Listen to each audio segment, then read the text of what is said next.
کی توفیق نصیب فرمائے۔ مومنین کرام، بغیر کسی تاخیر کے جس مقالے کا میں نے انتخاب کیا اس مقالے کا عنوان یہ ہے کہ طلباء کی اخلاقی تربیت کے لیے حضرت امام صادق علیہ السلام کے فرمودات اور عملی اقدامات۔ طلباء سے مراد علم کو حاصل کرنے والے کہ جن کی زندگی کا رہن سہن، جن کا اٹھک اور بیٹھک اسی کام کے لیے وقف ہوتا ہے کہ وہ علم حاصل کرتے ہیں، وہ سیکھتے ہیں۔ بہت سارے احادیث ہیں اور احادیث کے پورے ابواب ہیں کہ کیسے اخلاقی تربیت صادق آل محمد نے متلاشیان علم، عاشقان علم کے لیے کی، اور اگر میں ان سب کو شروع کروں تو انتہائی یہ تفصیلی مقالہ ہو جائے گا۔ میں نے اس اخلاقی تربیت میں سے ایک پہلو جس کے اوپر صادق آل محمد کی بہت زیادہ احادیث موجود ہیں اس کا انتخاب کیا ہے، اور اس کا عنوان یہ ہے، وہ اخلاقی تربیت جو انہوں نے متعلمین کی، طلباء کی، اس کا عنوان یہ ہے کہ انہوں نے محبت کا اظہار کیا۔ انہوں نے کہا کہ یہ جو علم کے متلاشیان ہیں، یہ جو علم حاصل کرنے والے ہیں، ہماری نگاہ میں ان کے لیے خصوصی محبت ہے، اور اہل بیت کسی سے محبت کا اظہار کریں تو وہ آپ کو اسی مقام پہ نظر آتا ہے کہ وہ ایسے لوگوں کے لیے اپنی محبت کا اظہار کرتے ہیں۔ وہ مشہور احادیث جو کتب میں موجود ہے کہ جس میں صادق آل محمد اپنے والد کا کلام نقل کر کے فرمایا کرتے تھے کہ واللہ انی لاحب ریحکم و ارواحکم، کہ اللہ کی قسم مجھے تمہارے بدن کی یہ جو مہک ہے اس سے بھی محبت ہے، اور تمہاری ارواح سے بھی میں محبت کرتا ہوں۔ جب محبت کا یہ عالم صادق آل محمد اپنے والد سے نقل فرماتے تھے تو ساتھ یہ فرمایا کرتے تھے کہ دیکھو تم نے بھی اس محبت میں میرے ساتھ تعاون کرنا ہے، اور وہ تعاون کیسے ہوگا؟ فرماتے تھے کہ فَعَيِّنُنِي عَلَىٰ ذَلِكَ بِوَرَعٍ وَاجْتِهَادٍ، کہ تقویٰ کو اپنا کے اپنی زندگی کو پاک و پاکیزہ بنا کر تمہیں اس محبت کے رشتے کو نبھانا ہے اور مضبوط کرنا ہے۔ اور اس کے بعد پھر فرماتے تھے کہ وَأَنْتُمْ شِيَّعَةُ آلِ محمد، کہ تم ہی تو وہ ہو کہ جس سے ہم محبت کرتے ہیں، اور تم شیعہ اہل بیت ہو، شیعہ آل محمد ہو۔ شیخ صدوق علیہ رحمہ نے باقاعدہ ایک کتاب لکھی فضائل الشیعہ کے اوپر، اور جتنی روایات اہل بیت علیہ السلام تھیں شیعہ کی فضائل میں سب کو جمع کیا، اسی سے ایک روایت آپ کی خدمت میں نقل کر دی۔ اور یہاں پہ جب آغاز ہوا کہ اب صادق آل محمد اپنے شیعہ کا تعارف پیش کریں گے کہ شیعہ کون ہوتے ہیں، تو یہاں پہ میں مرحوم کلینی کی کتاب الکافی سے ابو خدیجہ کی یہ جو روایت ہے صادق آل محمد سے، یہ آپ کی خدمت میں پیش کرنا چاہوں گا، اور یوں میرے مقالے کا مختصر مقدمہ مکمل ہو جائے گا۔ فرمایا کہ یہ جو لوگ سبق کرتے ہیں تو ان کی 3 کیٹیگری ہوتی ہیں۔ پہلی کیٹیگری عالم کی ہوتی ہے، دوسری کیٹیگری متعلم یعنی سیکھنے والے کی ہوتی ہے، اور تیسری کیٹیگری وسا یعنی کوڑا کرکٹ، ایک گند کی کیفیت ہوتی ہے۔ فرمایا کہ ہم اہل بیت عالم ہیں، اور وشیعتنا المتعلمون، اور ہمارے شیعہ متعلم ہیں۔ اور اس کے علاوہ جو کیٹیگری ہے جو علم حاصل نہیں کرتی، جو سیکھتی نہیں ہے، وہ صادق آل محمد کی زبان میں اسے لقب وفا کا ملا، یعنی وہ کوڑا کرکٹ ہے، وہ گند ہے، اس کی کوئی حیثیت نہیں ہے۔ تو شیعہ کا جو کنسیپٹ ہے، جو تصور ہے صادق آل محمد کی نگاہ میں، وہ متعلم کا ہے۔ یہ شیعہ وہ ہوتا ہے کہ جو سیکھنے والا ہوتا ہے، جو ہر روز کی بنیاد پہ اپنے کلام اہل بیت سے، سیرت آل محمد سے کچھ نہ کچھ سیکھتا ہے۔ شیعہ کے گھر کی خاتون ہو، شیعہ کے گھر کا بچہ ہو، شیعہ کے گھر کا نوجوان ہو، بوڑھا ہو، ہر دن اس کا سیکھنے پہ گزرتا ہے۔ اب یہاں پہ شیعہ کا تعارف ہو گیا، شیعہ سے محبت کا اظہار ہو گیا، اب وہ صادق آل محمد کی روایات اور فرمودات کا سلسلہ شروع ہوتا ہے کہ جو انہوں نے متعلمین سے محبت کا اظہار فرمایا۔ ایک مرتبہ درود پڑھ لیجیے سارے مل کر۔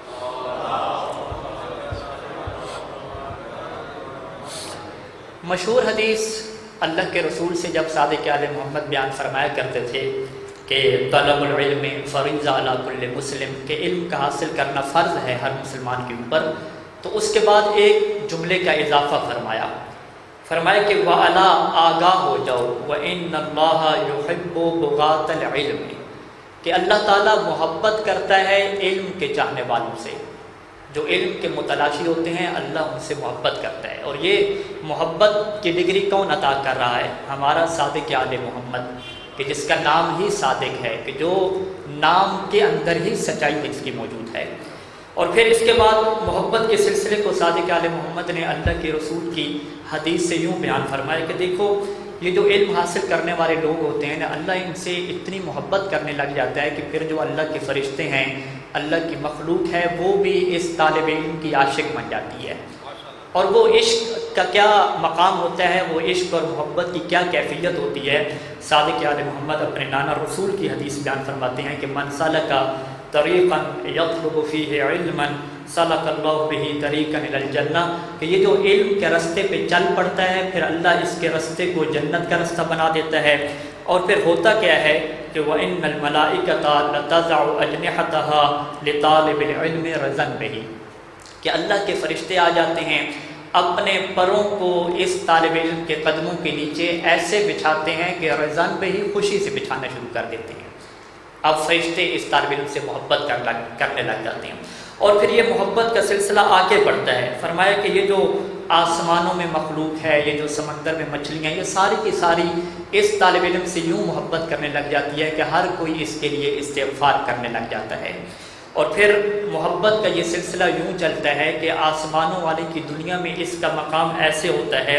کفضل العالم علی العابد کفضل القمر علی سائر النجوم، کہ جیسے دنیا والے ستاروں کو دیکھتے ہیں تو وہ چھوٹے چھوٹے چمک رہے ہوتے ہیں، لیکن چاند کو دیکھتے ہیں تو وہ بڑا چمک رہا ہوتا ہے۔ تو اب اہل آسمان کے نزدیک محبت کا یہ عالم بن جاتا ہے کہ جو علم کے راستے پہ چل نکلا ہے اس کی نورانیت اور اس کا چمکنا سورج کے چمکنے کی طرح ہوتا ہے۔ اور پھر یہ محبت کی داستان یہیں پہ ختم نہیں ہوتی، بلکہ اس کے بعد ایک اور حدیث ہے کہ آسمان والوں میں اس کا ایک لقب بھی رکھا جاتا ہے، اور وہ لقب کیا ہوتا ہے؟ وہ عظیم کا لقب ہوتا ہے۔ من تعلم العلم وعمل به وعلم للہ دعی فی ملکوت السماوات عظیما، کہ جو اللہ کی خاطر علم حاصل کرے، اس کے اوپر عمل کرے، پھر سکھائے، آسمانوں میں پکارا جاتا ہے اسے عظیم کہہ کر۔ اور پھر یہ محبت کا سلسلہ اتنا آگے بڑھا کہ صادق آل محمد ایک دن فرمانے لگے کہ دیکھو اللہ کے مختلف بندوں سے ارادے ہوتے ہیں، اور اللہ جب کسی سے محبت کرتا ہے اور چاہتا ہے کہ میں اس کو خیر عطا کروں، اس کو بھلائی عطا کروں، تو فرمایا اذا اراد اللہ بعبد خیرا فقہہ فی الدین، کہ جب اللہ کسی بندے سے خیر کا ارادہ کر لیتا ہے تو اب اسے دین کا علم عطا کرتا ہے، دین کا تفقہ اسے عطا کرنا شروع کر دیتا ہے۔ اور پھر یہ نگاہ کرم اور نگاہ محبت الہی کا سلسلہ یوں آگے بڑھا کہ صادق آل محمد یہ فرماتی ہوئی نظر ہے کہ علیکم بالتفقہ فی دین اللہ ولا تکونوا اعرابا فإنه من لم يتفقه في الدین لم ينظر اللہ الیہ یوم القیامہ۔ دیکھو اگر تم دین کے اندر سمجھ بوجھ حاصل نہیں کرو گے، علم حاصل نہیں کرو گے، تو اللہ تمہاری طرف قیامت کے دن نگاہ کرم بھی نہیں کرے گا۔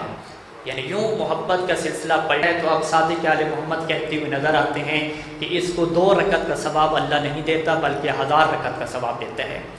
اور پھر علم کا سلسلہ یوں بڑھتا ہے کہ جب یہی علم والا یتقی علی فراشہ ویتفکر، کہ اپنے بستر پہ لیٹ کے جب تفکر جیسی عبادت کرتا ہے، غور و فکر جیسی عبادت کرتا ہے، تو 70 رکعات کا ثواب ملنے لگ جاتا ہے۔ یہ اتنا کرم، اتنی محبت کا رشتہ کیوں بنتا ہے؟ یہ اس لیے بنتا ہے کہ یہ شخص متعلم ہے۔ ایک اور حدیث کہ جس حدیث کو ہمارے استاد بزرگوار شیخ محسن نجفی ہمیں سنایا کرتے تھے اور یہ بتلایا کرتے تھے کہ علم والوں کی اور اہل علم کی قیمت کو سمجھو،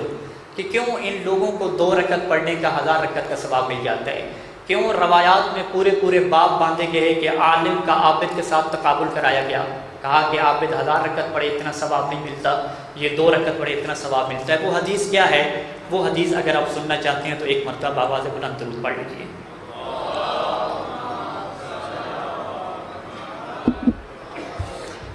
ٹوٹل 3 احادیث رہیں گی انشاءاللہ،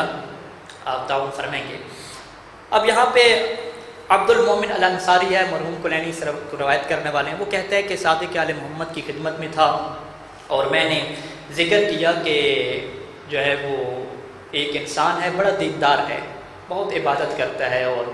اس کے حالات بڑے متدین انسان ہیں۔ فوراً امام نے پلٹ کے پوچھا کہ کیفا عقلو، کہ مجھے بتاؤ اس کا علم، اس کا شعور، اس کا عقل کتنا ہے۔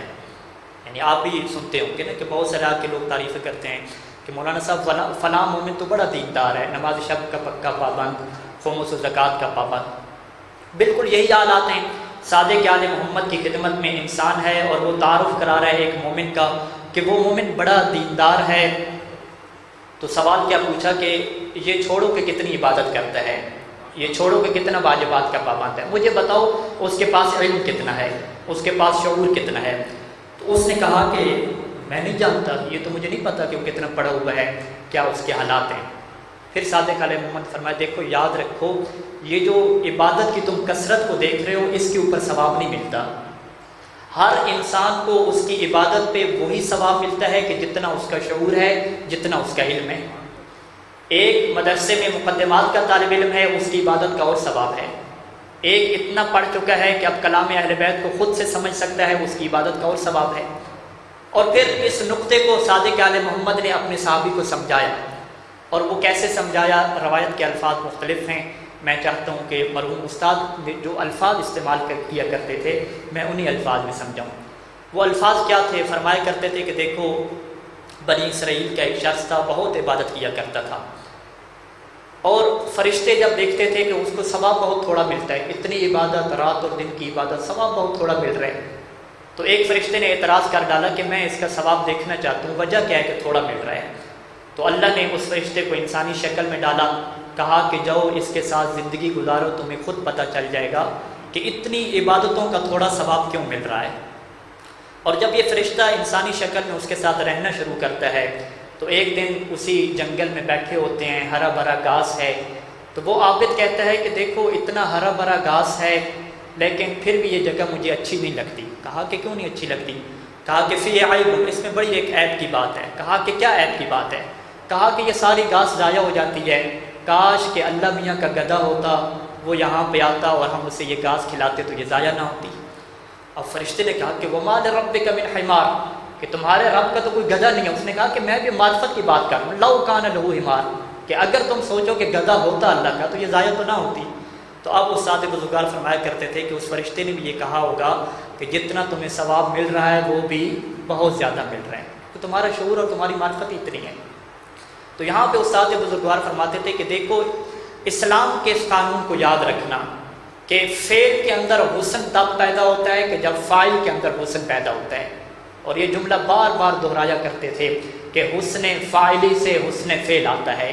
جب تک اپنے آپ کو علم اور شعور میں بلند نہیں کرتے رہو گے، جتنی عبادتیں جتنے نوافل پڑھتے رہو اس کا زیادہ ثواب تمہیں نہیں مل سکے گا۔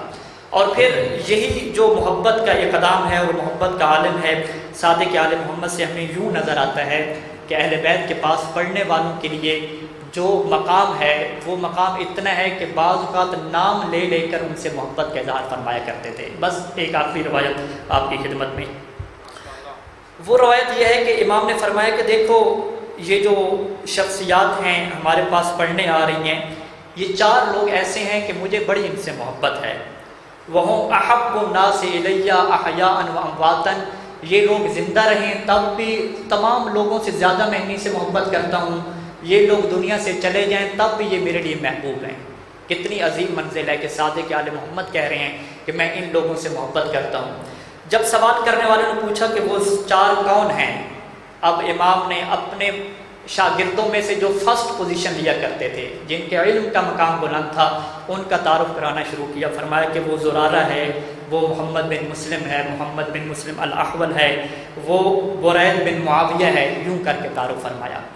اور پھر جب کسی نے آ کے کسی کے بارے میں برائی کی امام کے شاگردوں میں سے کسی کے متعلق، تو اب روایت کہتی ہے کہ امام نے اس سے بد دعا دی، اور بد دعا دینے کے بعد امام روئے بھی ہیں، وبکا، امام نے گریہ فرمایا۔ امام نے کہا ہے کہ یہ ان لوگوں کو برا بھلا کہتا ہے